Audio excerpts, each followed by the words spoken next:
It's funny how life can turn in an instant. One moment, everything feels like it's falling into place, and the next you're standing at the edge, wondering how it all went wrong.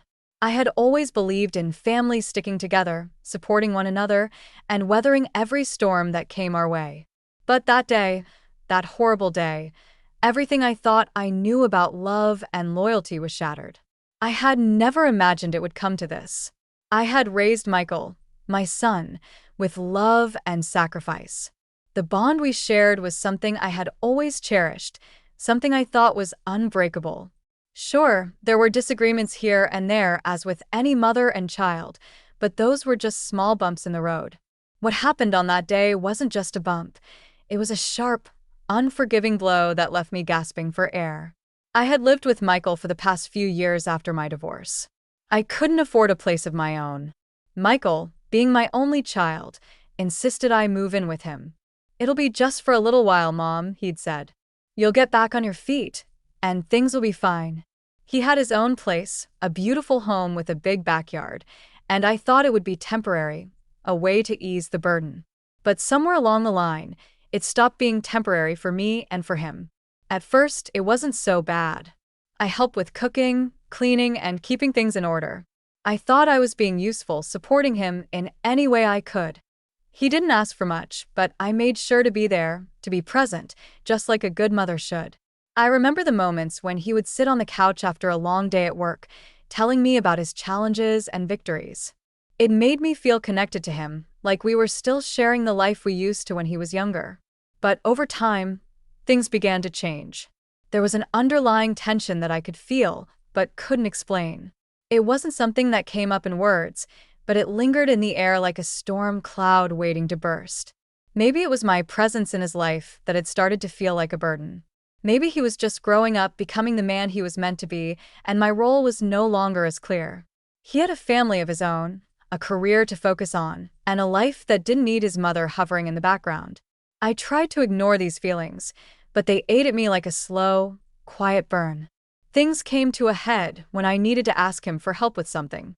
Nothing major, just a little financial assistance to cover some medical bills I had been trying to manage on my own, but the unexpected costs were more than I could handle. The request wasn't huge, but it was enough to reveal cracks that had been forming for months. He didn't respond the way I expected. Instead of offering a simple solution or even a kind word, he snapped at me. "You can't just keep relying on me, Mom," he said, his voice sharp and defensive. "You're an adult. You need to figure this out on your own." I was taken aback. I had always been there for him, and now in my time of need, it felt like he was pushing me away. I couldn't quite understand it. I tried to brush it off, telling myself that he was stressed, that he had his own problems, but that moment stayed with me like an unresolved knot in my chest. Then the day came. The family had gathered for a dinner at Michael's house. I had been looking forward to it, hoping that it would be a chance to reconnect, to ease the growing tension that had settled between us. Everyone was there, Michael, his wife, the kids, and a few of our extended family members. The table was filled with laughter and food, but I couldn't shake the feeling that something was off. It was like a weight in the room, something unspoken that hovered just below the surface. I didn't see it coming. The words, those cruel, cutting words, came out of nowhere. "No rent, no stay," he said, his voice cold and indifferent. It wasn't a request. It wasn't a question. It was an order. I felt the world tilt beneath me. For a moment, I couldn't breathe. My body froze as if time itself had stopped. Did he really just say that? Did my son, the one I had given everything for, just kick me out of his home like I was some stranger? The room fell silent. Every pair of eyes turned to me, and I could feel the heat of their gaze, but no one said a word. His wife looked uncomfortable, shifting in her seat, but she didn't speak up. The kids didn't understand, of course, but I could see the confusion on their faces. I felt so small, so invisible in that moment. All the years of love, sacrifice, and devotion seemed to mean nothing. I wanted to shout. I wanted to scream at him to tell him how much this hurt, but instead, I stayed quiet. I had no words, just the sound of my own heartbreak. The man I had raised, the one who had once been my baby, had just cast me aside, as if I didn't matter. I didn't argue. I didn't beg. Instead, I left. It felt like the only thing I could do to preserve whatever dignity I had left. As I walked out of the house, I could hear the murmurs of the family behind me, but I didn't look back. The door closed behind me, and I stepped out into the cold night, feeling more alone than I ever had in my life. It's strange how the days before something major feel like a quiet storm swirling and pressing down on you, but you don't realize just how heavy it is until it's too late. That night, the night before everything changed, I had no idea that things were about to explode. There were no obvious signs, just little moments, little comments from Michael, things that seemed insignificant at the time but in hindsight pointed to the growing distance between us. Michael had always been my rock. From the moment he was born, I knew that I would give everything for him. I had been a single mother for most of his life, and I worked hard to make sure he had the best I could give. I sacrificed a lot, even when it meant going without, just so he could have opportunities that I never had. Watching him grow up, become successful, and eventually build his own life was my greatest joy. But somewhere along the way, I stopped being his mother in the way I used to be. Instead of sharing a deep connection, we had drifted apart without me fully realizing it. I could feel the shift in the air, but I refused to acknowledge it. There were times when Michael seemed irritated by me for no clear reason. He'd snap at me over small things, like how I folded the laundry or the way I arranged the kitchen. It wasn't like him. He'd always been patient with me, and we'd never had any major disagreements. But lately, there was an underlying tension in his tone. It wasn't just about chores or housework, it was about me being there, living under his roof, maybe even just existing in his life. I tried to brush it off, telling myself it was just stress from work or his own personal struggles. He'd been going through a lot at the office, trying to climb the corporate ladder, and I knew how hard it could be. But there was something in his eyes that I couldn't ignore, something that made me question if he still saw me as his mother, as the person who had always been there for him. The night before everything went down, I couldn't shake the feeling that something wasn't right. Dinner that evening had been awkward, as though we were both playing a part in some charade we didn't quite understand. Michael was distant, barely making eye contact with me. We sat together at the table, but it felt like we were oceans apart. His wife, Susan, was the only one who tried to keep the conversation going, but even she could sense the tension in the air.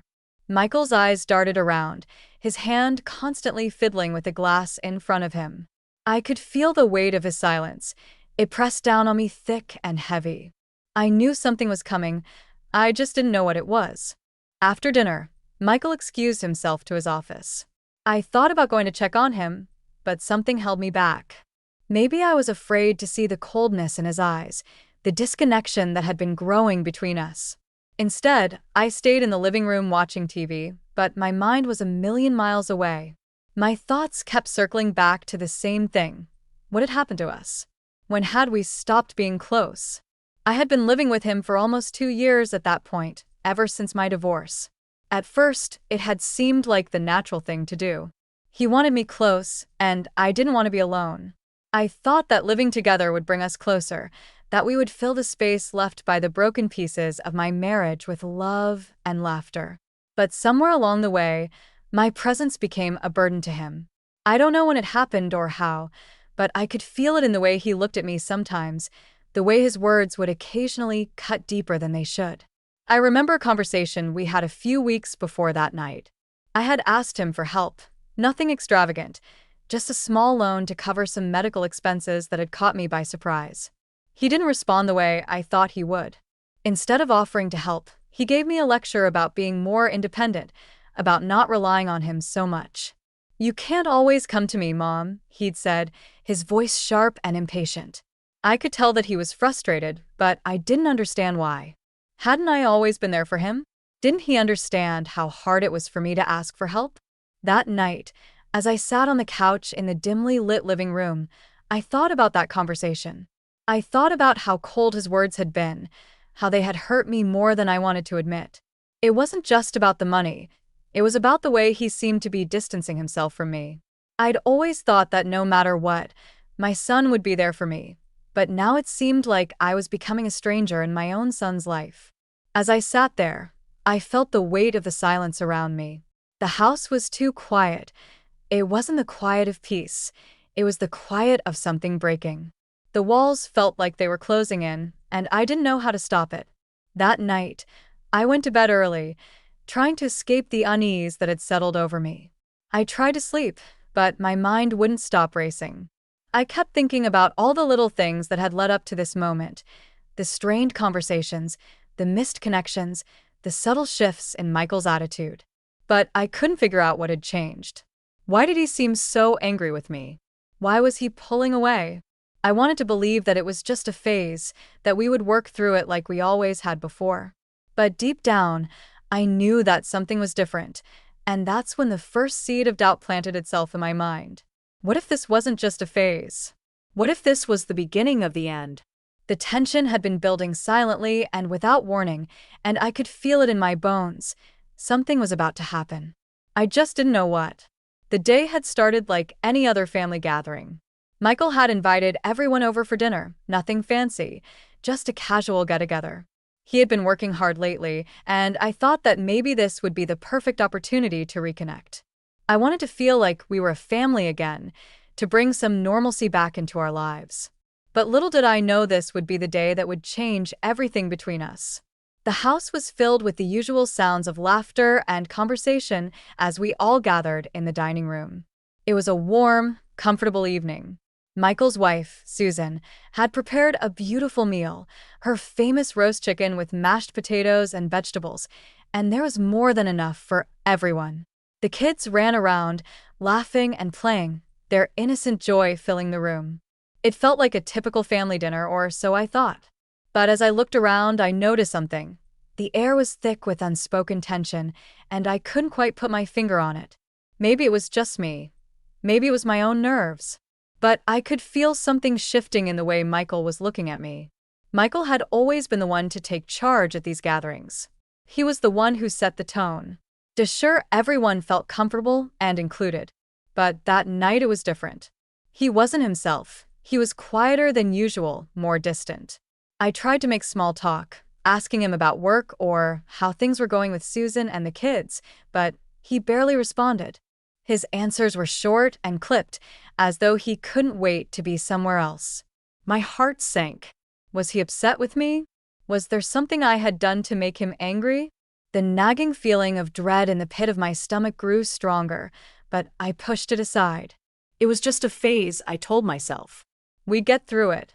As the evening went on, the laughter and chatter continued around me, but I felt isolated. It was as if I were watching a scene unfold from the outside, unable to fully participate.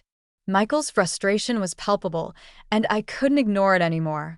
He was physically present, but emotionally distant. His wife, Susan, seemed to notice too. She kept glancing between the two of us, her face tight with worry, but she didn't say anything. I could see the way she tried to bridge the gap between us, offering kind words, but Michael's response was cold. His frustration was growing, and I felt like I was walking on eggshells, not knowing how to fix it. I tried to reassure myself that it was just a rough patch, that things would get better, but as the night wore on, I could feel the weight of his silence pressing on me. At one point, I asked if he needed help with something in the kitchen, trying to break the ice and bring us back to a place of normalcy, but he waved me off dismissively, not even looking at me. My heart ached. How had we gotten here? How had this once close relationship between mother and son deteriorated to this point? The room felt suffocating, and the laughter from the children now sounded like background noise, distant and hollow. My mind was racing with questions. Had I done something wrong? Was I no longer wanted in his life? Why was he treating me like this? These questions spun in my head, each one more painful than the last. I could feel my face flushing with embarrassment as I tried to pretend everything was fine, but the weight of the situation was becoming too much to bear. And then it happened, the moment that would forever change our relationship. It came out of nowhere, as if it had been building for months, even years, and Michael couldn't hold it in any longer. We were all sitting around the table finishing up our dinner when he suddenly stood up. The room went quiet.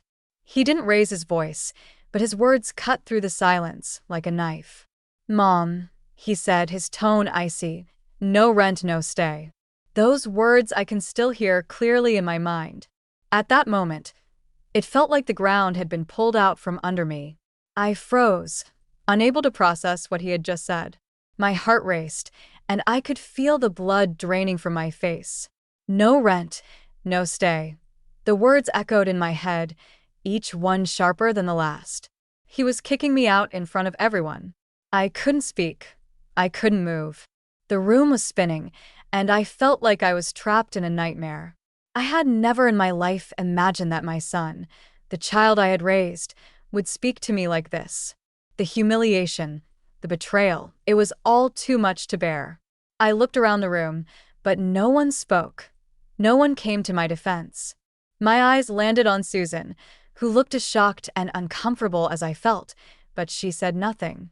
The children were too young to understand, but I could see the confusion in their eyes. I wanted to scream, to demand an explanation, but I couldn't find my voice. The silence that followed was deafening. The weight of the words hung in the air like a dark cloud, and I could feel the sting of tears behind my eyes. How had we come to this? How had my son, my flesh and blood, become someone who could throw me out like I was nothing? I stood there, rooted to the spot, not knowing what to do, not knowing how to respond. Michael didn't look at me. He didn't give me a chance to explain, to plead, to make things right. He just turned and walked away. My mind was racing, and I could feel the heat of embarrassment flooding my face. Was this really happening? Was my son really kicking me out of his house in front of everyone? The room felt colder now, and the laughter from the children seemed like a distant memory. I couldn't bear to stay in that house any longer, not after the way Michael had treated me. I wanted to leave, to run far away from the pain, but my legs felt weak. I looked at Susan, who gave me a helpless look but still said nothing. And that's when I knew everything had changed. No rent, no stay. The words hung in the air like an electric charge, sharp and unyielding. I couldn't move, couldn't breathe. They echoed in my mind over and over, each repetition sinking deeper into my chest. No rent, no stay. The phrase was so simple, so matter-of-fact, but it felt like a blow to the gut, a punch to my very soul. I thought I had misheard him. I looked around the room, searching for some sign that this was a joke, that the words weren't meant for me, but no one spoke, no one moved. The silence that followed felt deafening, suffocating. I stared at Michael, hoping he would take back what he just said. I opened my mouth to speak, but no words came out. It was as though my entire body had gone numb. How had we gone from being mother and son, from sharing a lifetime of memories, to this humiliation? I felt the sting of tears behind my eyes, threatening to spill, but I refused to let them fall. Not in front of him, not in front of everyone. I had to keep it together, even if it felt like the foundation of my entire existence had just been ripped from beneath me. His words were like cold steel, slicing through me with surgical precision. No rent, no stay. It wasn't just about the money. It wasn't about the fact that I hadn't been able to contribute much to the household since my divorce. No, this was about something deeper, something far more painful. Michael wasn't just kicking me out of his home. He was rejecting me, erasing me from his life. I was nothing more than an inconvenience, a burden. I looked at him, trying to find any trace of the son I had raised, the child who had once clung to me for comfort, who had sought my approval in everything he did. But the man standing in front of me now was a stranger. His face was hard, cold, his eyes filled with a frustration I couldn't comprehend. He wasn't angry at me for anything I had done. No, this was a deeper kind of resentment, one that had been brewing for months, maybe even years. But I had been blind to it. How could I have been so blind? The room felt smaller, tighter, as the weight of his words settled over me. I was drowning in my own confusion. Why was he doing this? Why was he so willing to cast me aside like this? I had given him everything. My time, my love, my sacrifices. I had given him everything I had, and now, in a single sentence, he had ripped it all away. I turned to look at Susan, hoping for some support, some sign that she too saw how wrong this was. But she didn't say anything. She just looked at me, her face drawn, as though she too was trapped in this moment. The silence was deafening. My heart beat loudly in my chest, each thud a reminder of how utterly alone I felt. Was this my fault? Had I somehow failed him as a mother? What had I done to deserve this? I could feel the heat of humiliation rising in my cheeks, my throat tightening as I tried to swallow the lump that had formed there. It wasn't just the pain of Michael's words, it was the humiliation of being exposed in front of a whole family. Everyone was watching, the children, Susan, the extended family. They were all staring at me, waiting for me to react, and I had nothing to say. There was nothing I could say to make this right, to make this go away. I wanted to yell, to demand answers, to tell Michael how much he was hurting me, how much his words were breaking me. But all that came out was a quiet gasp as I tried to regain some control over my emotions. I was losing myself in this moment, losing my grip on the woman I had always been. I was drowning in the shame of it all. My mind raced as I struggled to process the enormity of what had just happened. This wasn't just a rejection from my son, it was the end of an era. It was the final confirmation that I no longer had a place in his life, that all those years of motherly love and sacrifice meant nothing to him. I had poured everything I had into him, into us, and now, in a matter of seconds, it all felt like it had been thrown away. For a moment, I stood there frozen, unable to move or speak. The room around me felt distant, as though I were no longer part of it. My son had just cast me out in front of everyone, and I had no idea how to fix it. How could I possibly rebuild this? How could I ever look at him the same way again? His words had broken me in a way that I hadn't known was possible, and yet I knew deep down that this was just the beginning. Something had shifted in our relationship that night. The bond we had once shared was now fractured irreparably. The ripple effects of this moment would spread far beyond this dinner, beyond this single cruel exchange. I could already feel it. Things would never be the same between us again, and as much as I wanted to deny it, a part of me knew I would never be able to forget the sting of those words. No rent, no stay. It was as if they had sealed my fate, the final mark of a mother who had outstayed her welcome. I didn't say anything as I walked out of Michael's house. I couldn't. My mind was a blur of pain, confusion, and humiliation. The words he had spoken to me echoed relentlessly in my head. No rent, no stay. I felt like I was in a daze, moving mechanically, as if my body was functioning without my mind being fully in control. The air outside was cool, but I barely noticed. All I could feel was the weight of the rejection, the weight of his words pressing down on me. I had been thrown out. It wasn't just about the house or the fact that I hadn't been able to contribute much financially. It was deeper than that. It was about the years I had spent raising Michael, the sacrifices I had made for him. And now, in one swift move, it all felt worthless. I felt like an outsider in my own family. As I walked out the door, I caught a glimpse of Susan in the hallway. She didn't say anything, just gave me a sad look. I didn't have the energy to ask her for help. She had made it clear earlier that she wasn't going to stand up to Michael. I couldn't blame her. She had her own family to protect. But that look, the pity in her eyes, only made everything worse. It was as though she had already decided that Michael was right, that I was the problem, that I was the one who didn't belong. I barely made it to the car before the tears came. Hot, bitter, uncontrollable tears. I had never felt so alone in my life. As I sat there, hands gripping the steering wheel, I couldn't help but wonder how it had all gone so wrong. Where had I failed him? Where had I gone wrong as a mother? It was then that I noticed the phone buzzing in my purse. I pulled it out and saw a message from my sister. "Are you okay?" It read. She had heard about what happened. She had been at the dinner, sitting quietly in the background, and I knew she had seen the way Michael treated me. Her message was the only sign of comfort, but even that didn't feel enough. There was nothing anyone could say to take away the crushing feeling of abandonment that had settled deep in my chest.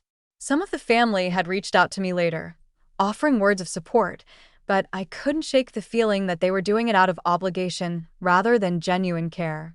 I felt like an outsider, unwanted and unloved. I knew that some of them had sided with Michael, believing his harsh words were justified, that I had overstayed my welcome. The guilt of not being able to make things right with him felt suffocating. I had always prided myself on being strong, on being the one who kept the family together, but in that moment, I felt like I had nothing left. The weight of rejection was too much to bear. I felt broken, and I knew deep down that I could never unhear the words he had said. They had shattered something deep inside of me, and I wasn't sure I could ever put the pieces back together. As I sat alone in my car, staring at the house I had once called home, the reality of it all hit me. I had no place to go, no one to turn to. My son had just told me I wasn't welcome in his life anymore, and for the first time in a long time, I felt completely, utterly alone. The days that followed were a blur of overwhelming emotions and crushing reality. I hadn't expected it to feel this hard, this raw. One moment I was in my son's house, surrounded by family, and the next I was out on my own, trying to figure out where I was supposed to go. The pain from Michael's words still cut deep, but it was the loneliness, the cold silence that seemed to suffocate me every moment. I spent the first day sitting in my car, staring blankly ahead. I couldn't go back to my old apartment. It had been rented out long ago, and I had sold most of my belongings in a desperate attempt to help Michael with bills and house maintenance. I had always put family first, always thought that my love and care would be enough to earn a place in their hearts, but now I was questioning everything. What had I done wrong? Was I really a burden?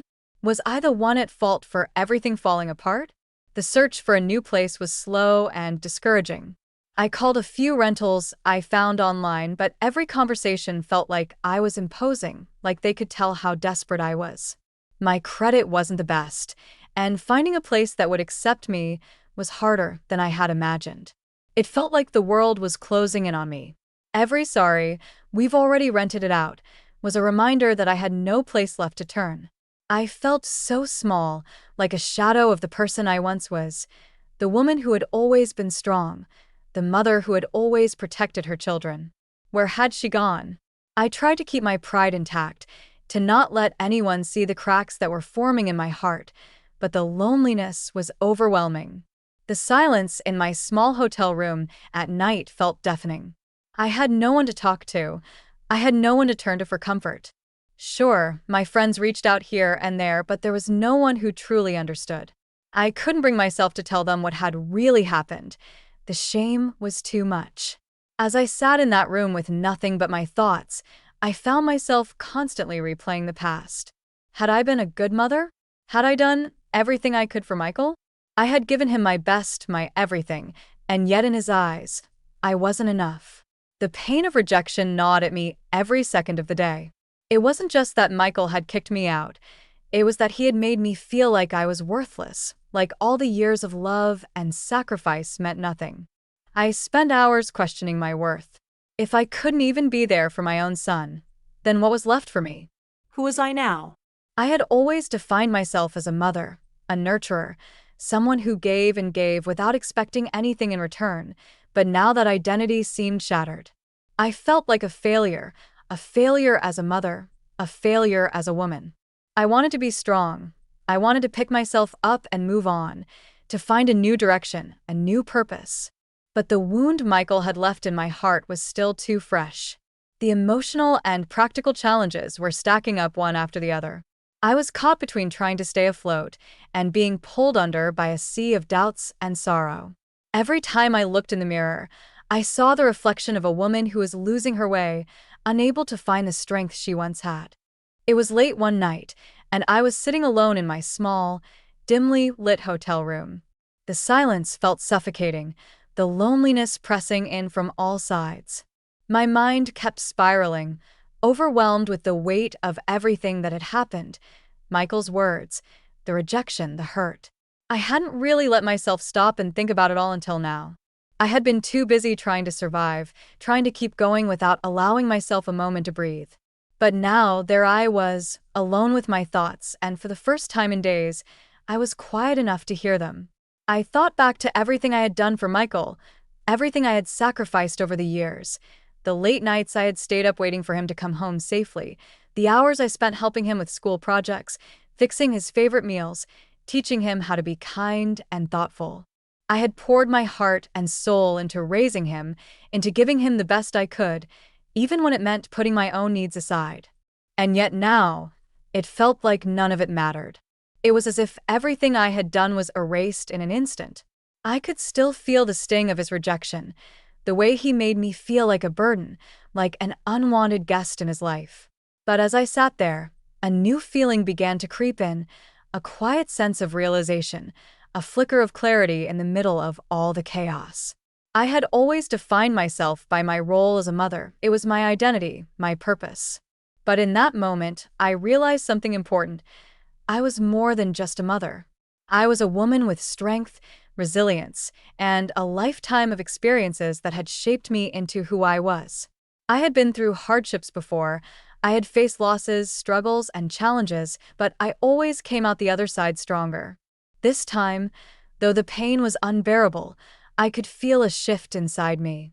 I wasn't just the mother who had been cast aside. I was someone who had the power to change her story, to rewrite this chapter. I closed my eyes and took a deep breath. A sense of determination started to rise within me. I didn't have to stay stuck in this moment. I didn't have to accept that Michael's words defined me. They didn't. They were just words, words spoken in anger, out of frustration, but they didn't reflect who I was or what I was capable of. It was time to stop feeling sorry for myself, time to stop allowing the pain to control me. I had been knocked down, yes, but I wasn't out. I had survived worse. I had faced the hardest moments in my life and come out the other side, and I would do it again. I didn't know what the future would look like or where I would end up, but I knew this. I was going to take control of my life again. I would find a way forward. I would rebuild my strength, not just for me, but for the person I still was beneath all this hurt. The path ahead wasn't going to be easy, but in that moment, sitting alone in that small hotel room, I felt something shift inside me. I remembered who I was, and with that, I knew it was time to rise again. The morning after that moment of clarity, I woke up with a sense of quiet determination. The weight of the last few days still pressed heavily on my chest, but something had shifted inside me. I wasn't going to let this situation define me. I wasn't going to let Michael's rejection or the pain of what had happened dictate the rest of my life. It wasn't easy to come to this conclusion, but in the quiet of my hotel room, it became clear. I wasn't just going to survive this. I was going to thrive. I could feel the anger and hurt still simmering beneath the surface, but there was something more now, something stronger. I had spent so much of my life giving to others, sacrificing my time, my energy, my very sense of self for the people I loved. But now I realized that I had been neglecting the most important person in all of this, me. I had always believed that my purpose was to be there for everyone else, to put their needs before mine. But now, in the stillness of this room, I understood that I had a responsibility to myself too. It was time to stop depending on anyone. I didn't need Michael's approval, his support, or even his forgiveness.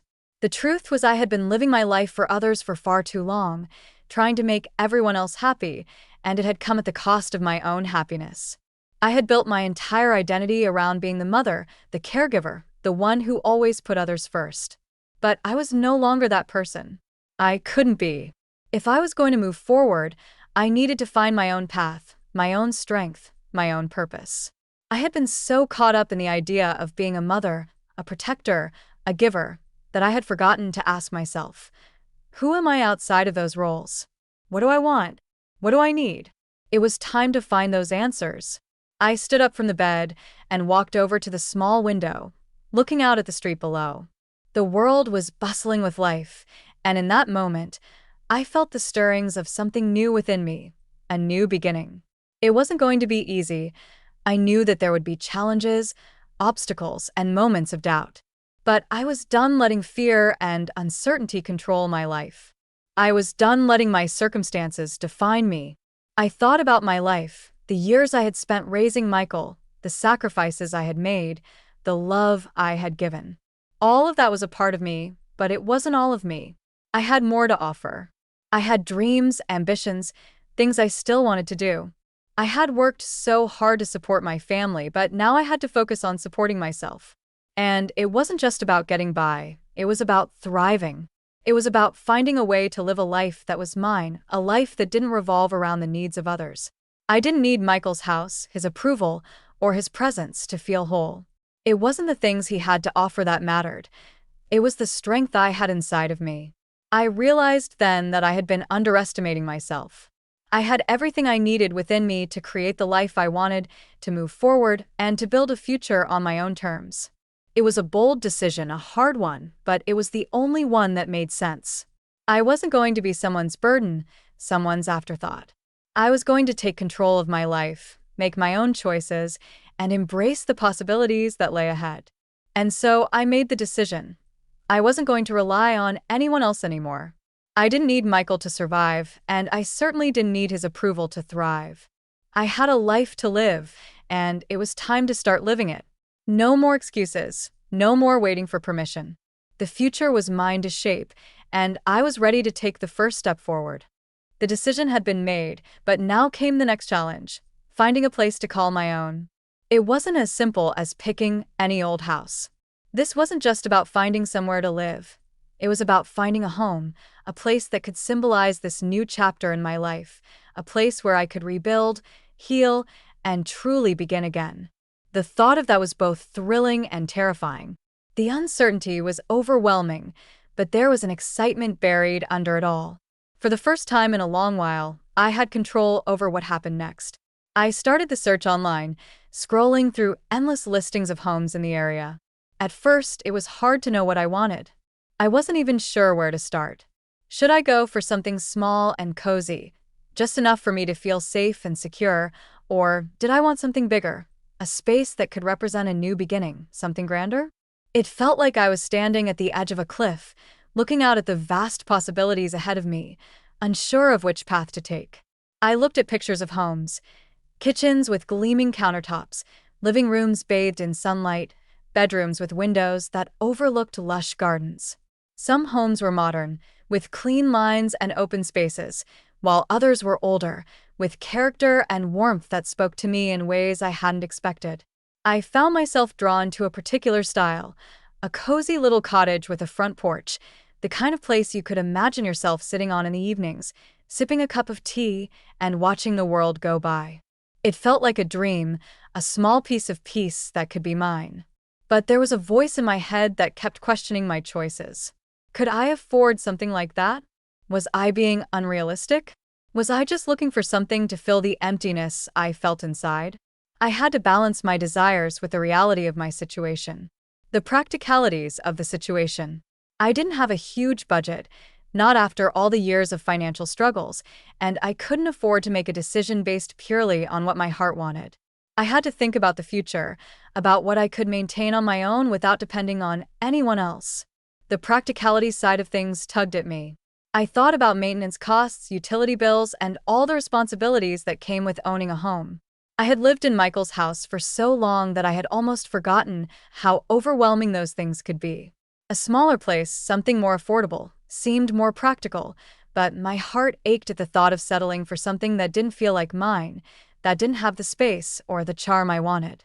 I wanted a place where I could feel like I had truly started fresh, a place that reflected the woman I was becoming.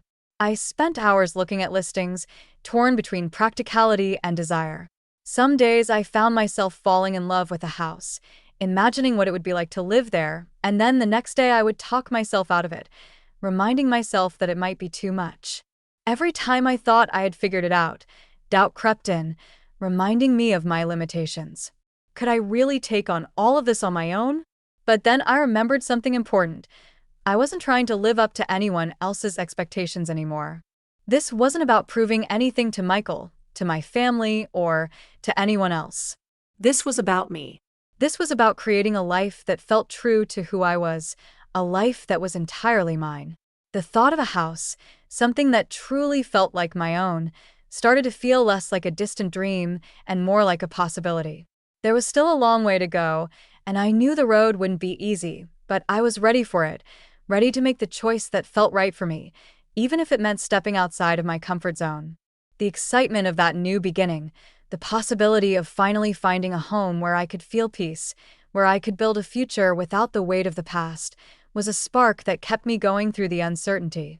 I had seen dozens of homes, each one feeling a little more distant from what I truly needed. Some were beautiful, others were practical, but none of them gave me that feeling, the feeling that this place, this house, could actually be mine. The feeling that I could walk through its door and know I was home. But then I found it.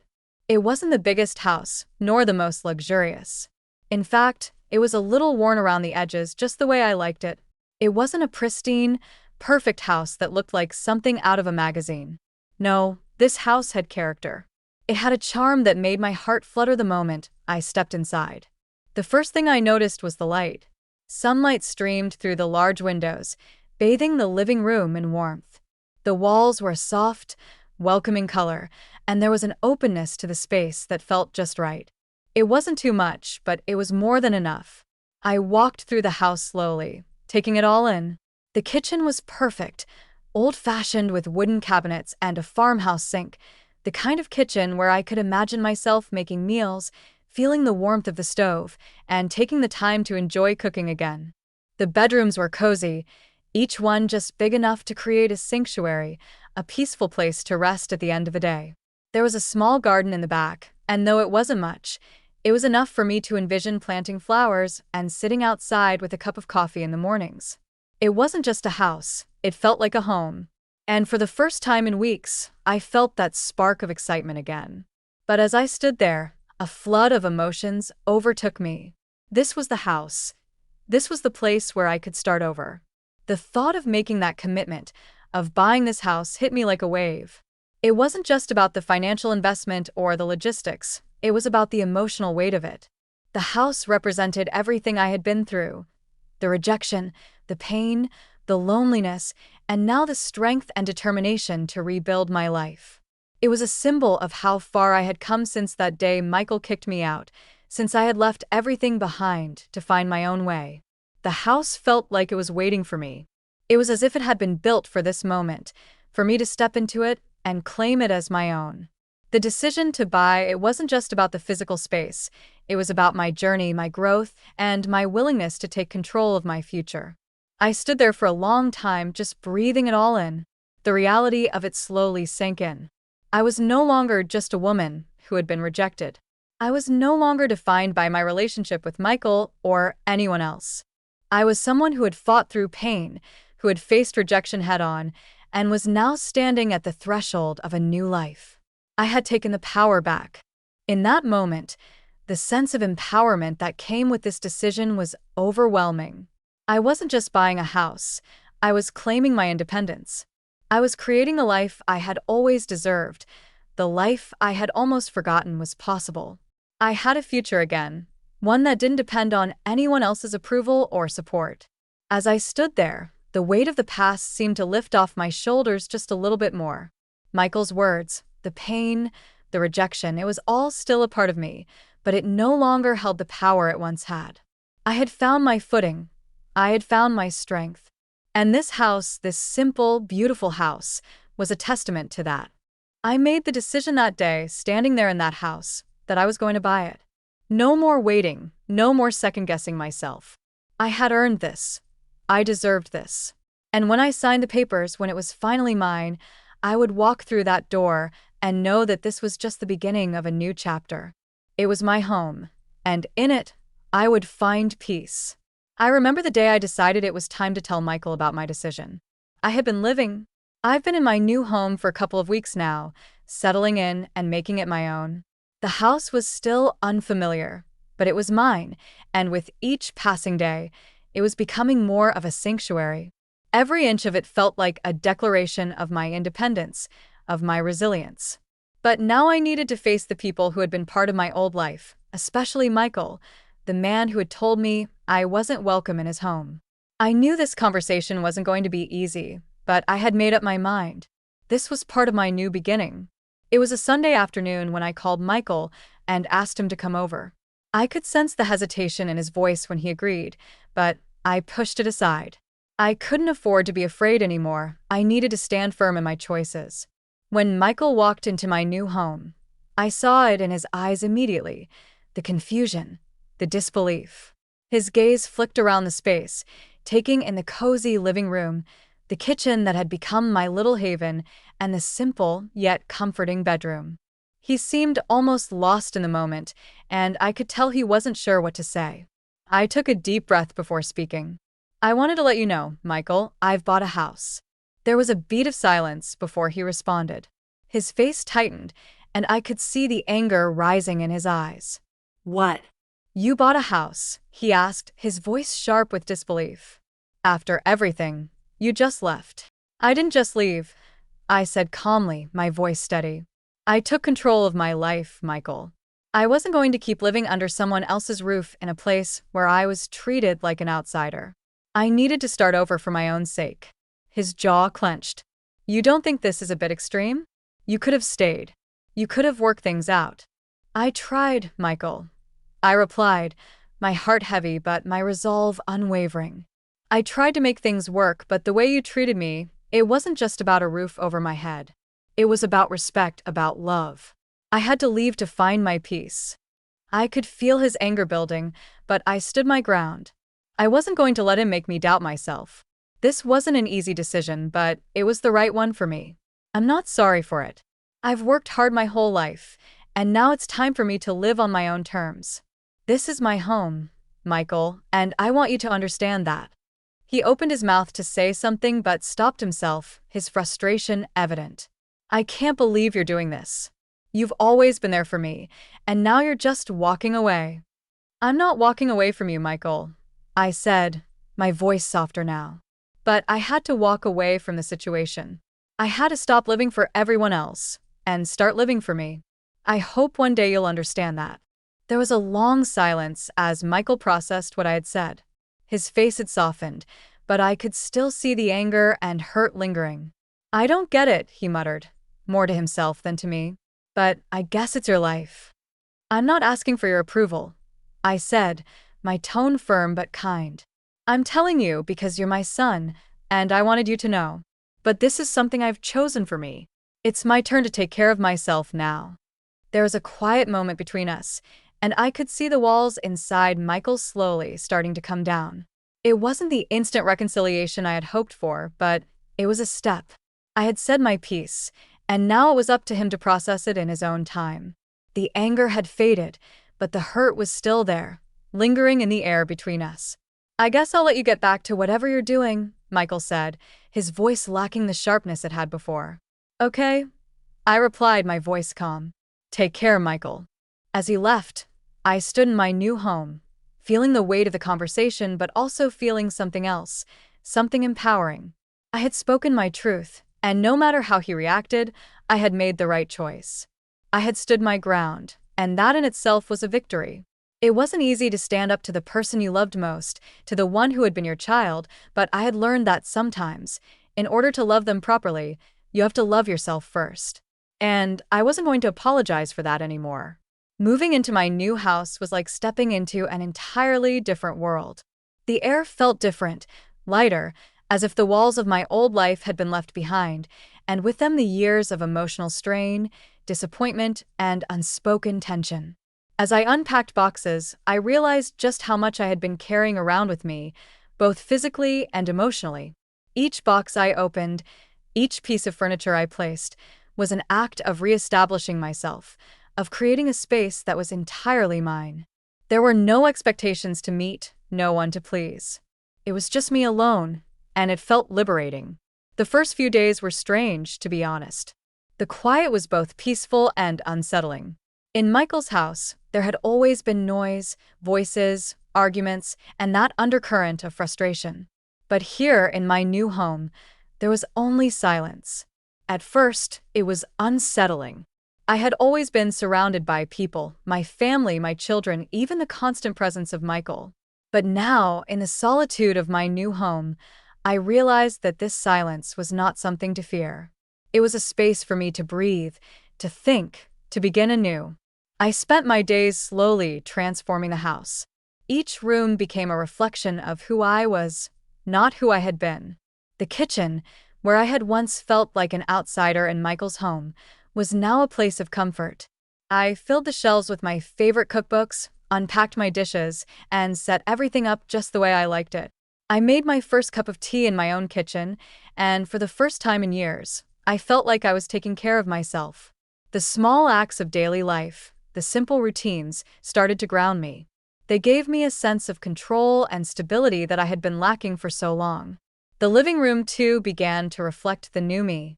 I filled it with soft, inviting furniture. Nothing too extravagant, but everything just felt right. There was a sense of warmth in the room that I had never experienced before. Ever experienced before? It was mine, and every corner of it felt like an affirmation of the choices I had made. I sat on the couch one evening, sipping my tea and looking around the room. It was peaceful, calm, and so different from the tension I had lived with for so long. As the days passed, I could feel the weight of the past starting to lift. The anger I had carried for so long toward Michael and the situation started to fade. It wasn't that I had forgotten what had happened, but I realized that holding on to that anger wasn't helping me. It was only keeping me stuck in a place of resentment. I had chosen to move forward, and in doing so, I had to let go of the past. It wasn't easy. Some days, the hurt still crept in, and I would find myself thinking of everything that had gone wrong. But those thoughts didn't linger for long. Instead of dwelling on them, I chose to focus on what was in front of me. The future, my future, the life I was building in this new house. I had moments of doubt, of course. There were times when I wondered if I had made the right decision. I had left everything I knew behind. My family, the life I had spent years building, and now I was starting from scratch. But every time I looked around at the rooms I had made my own, I felt a sense of peace that I had never felt before. I wasn't just surviving anymore. I was living, and I was doing it on my terms. There was still so much work to do. I hadn't yet figured everything out. How to deal with the distance between me and Michael, how to rebuild the bridges that had been burned. But I knew that I was on the right path. Slowly, I was rediscovering who I was outside of my relationships with others. I was beginning to find joy in the little things, the quiet mornings, the solitude, the freedom to make my own choices without anyone's approval. Every day, the weight of the past lifted a little more, and with it, I found a newfound strength. I had done this. I had rebuilt my life, step by step, brick by brick. The house wasn't just a physical space. It was a symbol of my strength, my resilience, and my refusal to be defined by the pain I had endured. It was a place where I could finally be at peace with myself. As I sat on my front porch one evening, watching the sunset, I felt a sense of contentment that I hadn't known in years. I had come so far since that painful day when Michael had kicked me out. I was no longer the woman I had been, the one who had tried to please everyone, who had allowed herself to be overlooked and taken for granted. No, I was someone new now, strong, independent, and at peace with who I was. This was just the beginning, and for the first time in a long time, I was excited about what the future held. It was late one afternoon when I received the message. The familiar ping of my phone broke the quiet stillness of my new life. For a moment, I just stared at the screen, my heart skipping a beat. Michael. He was the last person I expected to hear from after everything that had happened, after the painful day he'd kicked me out. I had resigned myself to the idea that we might never have the same relationship again, and yet here he was, reaching out. His message was short, but the words carried an unexpected weight. "Mom, can we talk? I know I hurt you, and I'm sorry." I don't know how long I sat there reading those words over and over before my fingers hovered over the reply button. The phone in my hand suddenly felt heavy. Part of me wanted to ignore it, to let the silence speak louder than any words could. After all, I had fought so hard to get to this point, to find my peace, to rebuild my life. Was I really ready to open that door again? But another part of me, one that I hadn't fully acknowledged until now, wanted to forgive. I missed the son I had known, the one who had once looked at me with love, the one who had needed me. I missed that connection. Despite the hurt, despite the anger that still lingered, there was a part of me that longed for reconciliation, for things to go back to the way they were before the tension had started to fester. I sat there contemplating. My heart was torn between the person I was now and the person I used to be, the woman who had always put everyone else first, who had made endless sacrifices for her family. But that woman had been broken. She had been silenced. The woman I had become, the one sitting alone in her new home, breathing freely for the first time in years, was stronger, more independent. I wasn't sure if I was ready to return to that place of emotional dependence. After what felt like an eternity, I finally typed a reply. We can talk, but I'm not sure I'm ready for anything to change. I need to understand why you did what you did. I sent the message, my thumb lingering over the screen before I put the phone down and walked away. I needed space. I needed time to process what this moment meant. Michael had always been my son, but the person I was becoming didn't just need him. She needed herself. This wasn't about whether I could forgive him. It was about what I needed to move forward, and I wasn't sure if that included opening myself up to the possibility of old wounds reopening. The next day, Michael called. I recognized his number, but I hesitated before answering. There was a rush of emotions, fear, anger, and that old familiar longing for things to be better. I took a deep breath and answered. Mom. His voice was quiet, and there was an unfamiliar softness to it. I'm really sorry for how I treated you. I was angry, and I let that get in the way of how I should have treated you. I know I hurt you, and I don't expect you to forgive me right away, but I wanted to tell you that I'm sorry. I listened, trying to hold back the tears that threatened to come. His words hit me in ways I wasn't prepared for. They were sincere, but still, I wasn't sure if I was ready to let go of the hurt. He had humiliated me in front of the whole family. He had pushed me away when I had needed him the most. I wasn't sure if words could heal what had been broken. What it felt like, Michael. I said, my voice thick with emotion, to be cast aside like that, to be told that I wasn't even worth a place in your home. I know, he whispered, and I regret it every day. I should never have said those things. There was a silence between us, a gap I wasn't sure could be bridged. The weight of everything that had happened, the years of building up resentment, the quiet sacrifices I had made, hung heavy in the air. I've been trying to figure out who I am, Michael, I said, my voice steady despite the tears that welled up. And part of that is accepting that some things, some people, need to change for me to move forward.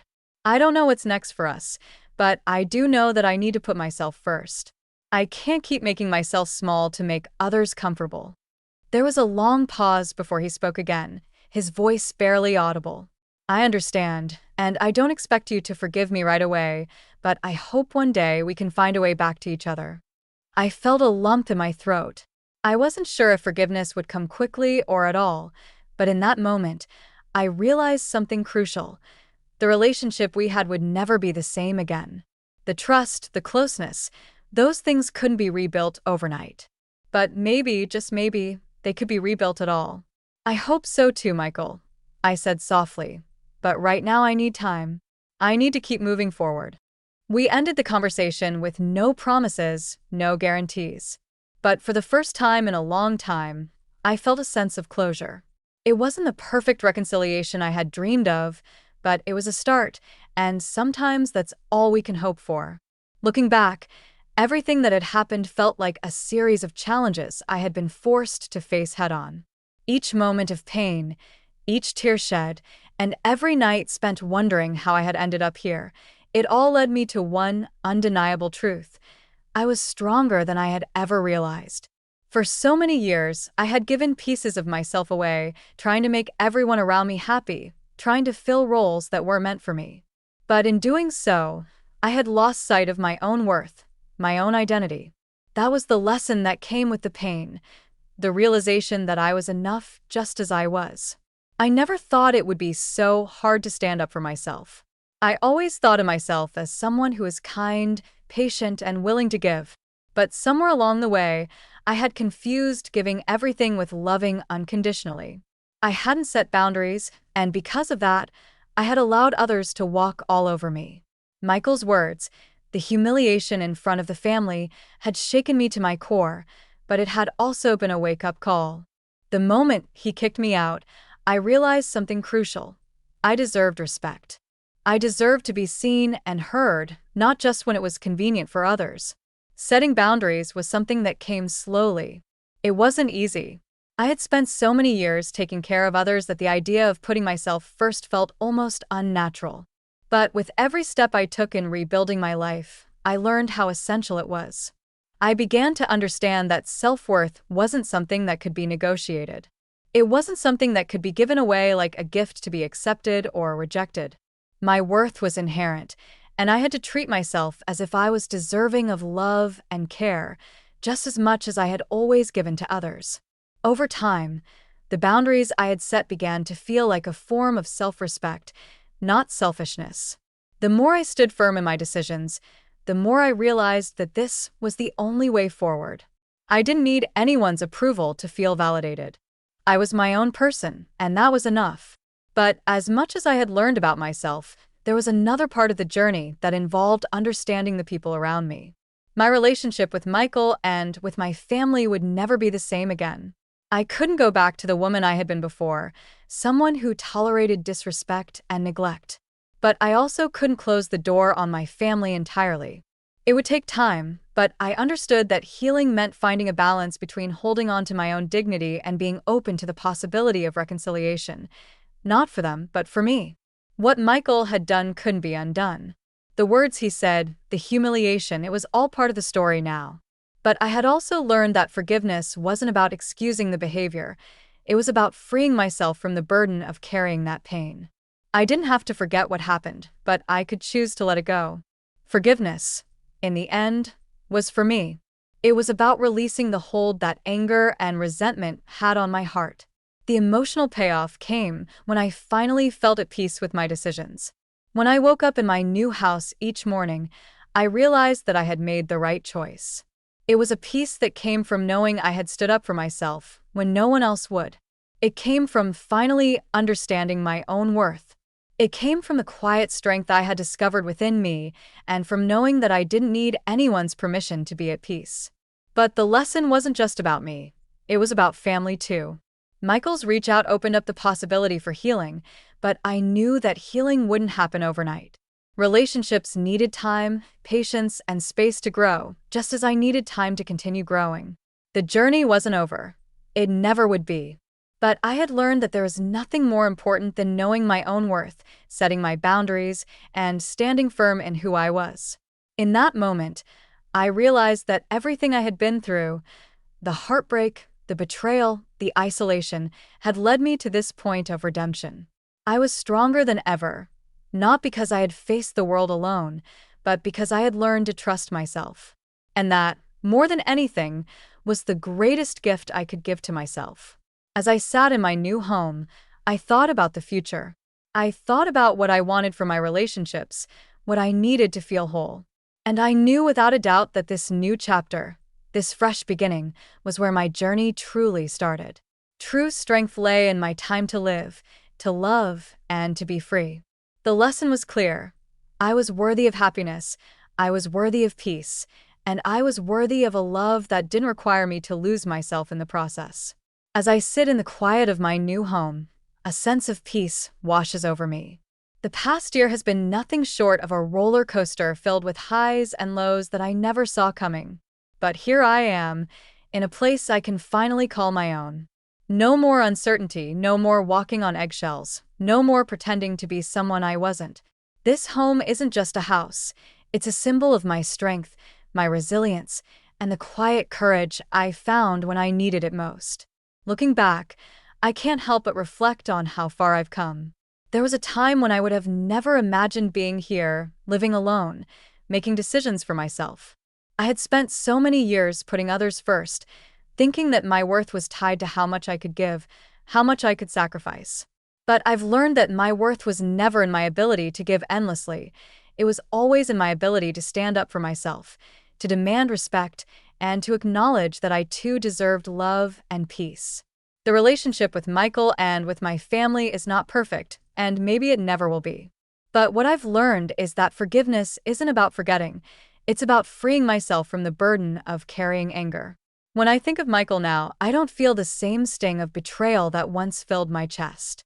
Instead, There's a quiet acceptance that we both need time to heal. I don't know what the future holds for us, but I do know that the peace I found within myself has made all the difference. I don't have to have everything figured out. I don't need to please everyone. What matters is that I've found my voice, my strength, and my peace. I've come to understand that family doesn't always look the way we expect it to. Sometimes the people we love are the ones who hurt us the most, but that doesn't mean we have to lose ourselves in the process.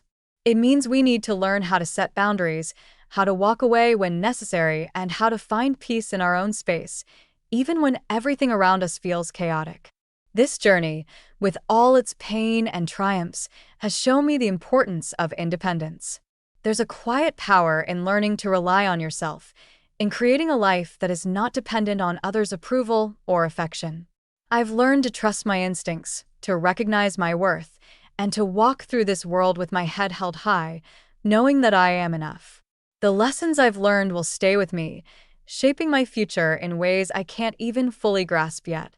And while the road ahead is still uncertain, I know that I am ready for whatever comes next. I found peace in my own space, and that's something no one can take away from me.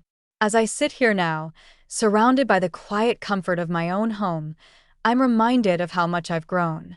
I'm no longer the person I was before, the one who let fear dictate her actions, who let love be defined by sacrifice.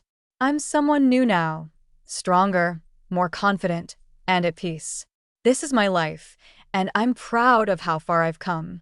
It's a journey that has only just begun, and I'm ready to see where it leads.